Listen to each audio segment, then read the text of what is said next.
Good morning, church family. I hope that today finds you well, and that this morning you can say with so many others, it is well. It is well with my soul because Jesus is with me. Well, today we are looking at the first of these letters that Jesus spoke out to the churches in Revelation, the letter to the church in Ephesus. And as I was preparing to speak on this particular passage for this little devotion, it increasingly seemed to me, it just came to me that this letter is crucial for churches like ours, for churches that are reformed, evangelical in nature, all over the world. We need to pay special attention to this one. So let me read it for us, and as I read it, have a think about why this impression came to me. So reading from Revelation 2. To the angel of the church in Ephesus write, the words of him who holds the 7 stars in his right hand, who walks among the 7 golden lampstands. I know your works, your toil and your patient endurance, and how you cannot bear with those who are evil, but have tested those who call themselves apostles and are not, and found them to be false. I know you are enduring patiently and bearing up for my name's sake, and you have not grown weary. But I have this against you, that you have abandoned the love you had at first. Remember, therefore, from where you have fallen. Repent and do the works you did at first. If not, I will come to you and remove your lampstand from its place, unless you repent. Yet this you have. You hate the works of the Nicolaitans, which I also hate. He who has an ear, let him hear what the Spirit says to the churches. To the one who conquers, I will grant to eat of the tree of life, which is in the paradise of God. So what did you pick up? What do you think is so relevant for churches like ours in a letter like this? What do we need to listen to from this? What are the strengths of this church? Well, what are the works that Jesus mentions? Well, let's look at them. Toil. They were hard workers. Patient endurance. They are waiting and they are staying faithful to Jesus and to his teaching. They cannot bear with evil. They have a strong focus on living well, on obedience, on accountability, on mutual encouragement. They cannot bear with evil, and so they stand with one another against evil. They are people who test. They test new teachers, new apostles. They are discerning and are not accepting of every fantastic new celebrity teacher or teaching that comes on the scene. And they were 100% spot on, because there were false teachers who needed to be shown out for what they were, specifically the Nicolaitans. Whoever they were, this church was spot on in rejecting these people, rejecting their teaching and the lifestyle that came from it. Jesus also hated these teachers and this teaching, so they did well. Then Jesus again mentions enduring patiently. He's repeating himself. So obviously an incredible strength of this church, this cluster of churches in Ephesus. They were bearing up, which to me seems like they were enduring persecution. We know the Apostle Paul came from this church and he was in exile in Patmos. So they had endured persecution, but they were bearing up. They were staying faithful and true in persecution. And they were not growing weary, which is just reinforcing the bearing up, patient endurance. They were really sticking at it. These are incredible strengths. This is a really impressive list of things for any church to be complimented with. Would our church be complimented with these things? Well, I think that currently and historically, churches like ours, in the evangelical reform kind of line of churches, have many of these strengths. What do you think?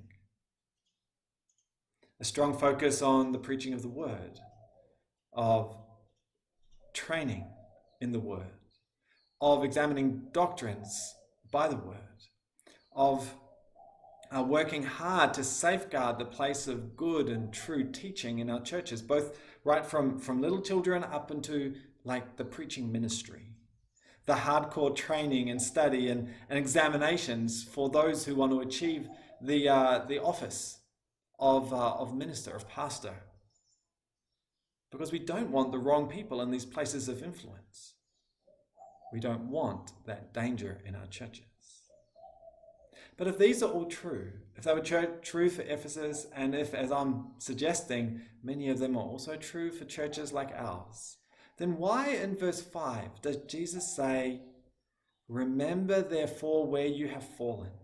Repent and do the works you did at first. If not, I will come to you and remove your lampstand from its place unless you repent." That is pretty serious stuff. The lampstand, well, we know from chapter 1, the lampstand is actually the church itself. Listen, chapter 1, verse 20. "As for the mystery of the 7 stars that you saw in my right hand and the 7 lampstands, 7 golden lampstands, the 7 stars are the angels of the 7 churches, and the 7 lampstands are the 7 churches." So what happened? This is devastating. We need to listen really hard here, because if it can happen to a church like Ephesus with so many great strengths, then we'd be pretty stupid to ignore the warnings and the lesson that Jesus is teaching them.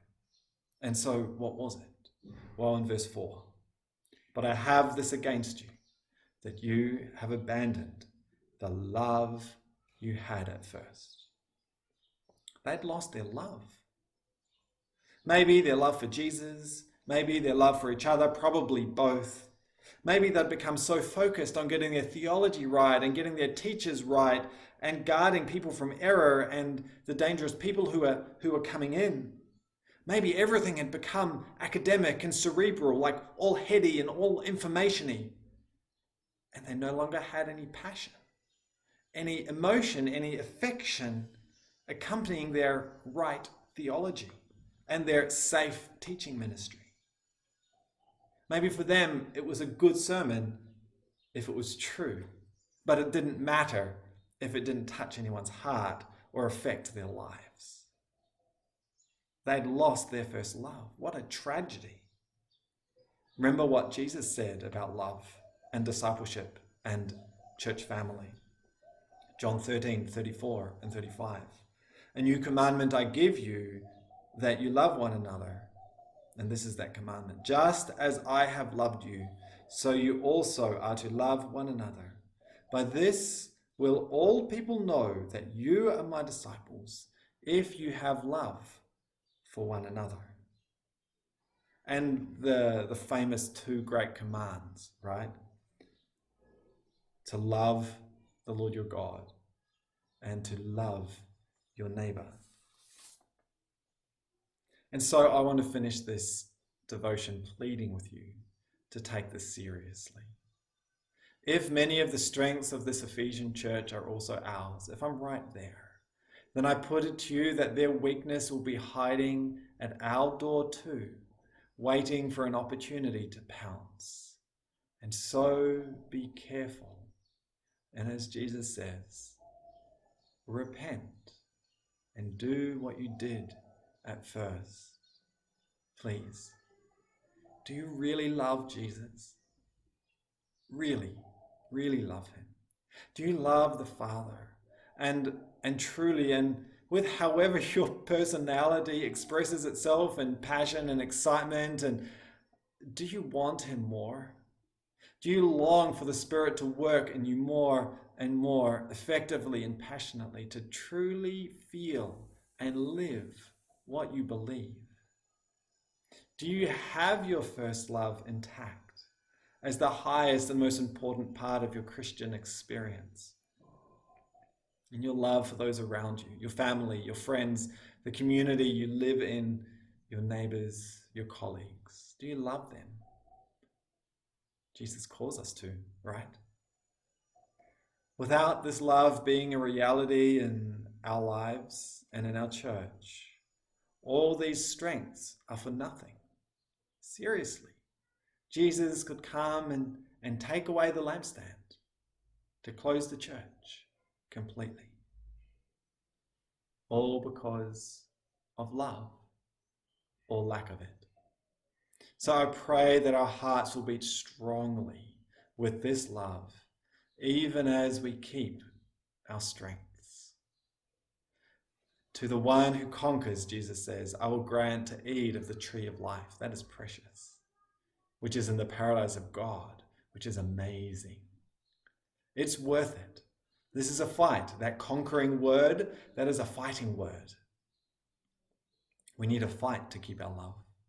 And so fight hard and fight well and love strongly and deeply and for the long haul, for the sake of Jesus and his church. May God bless you.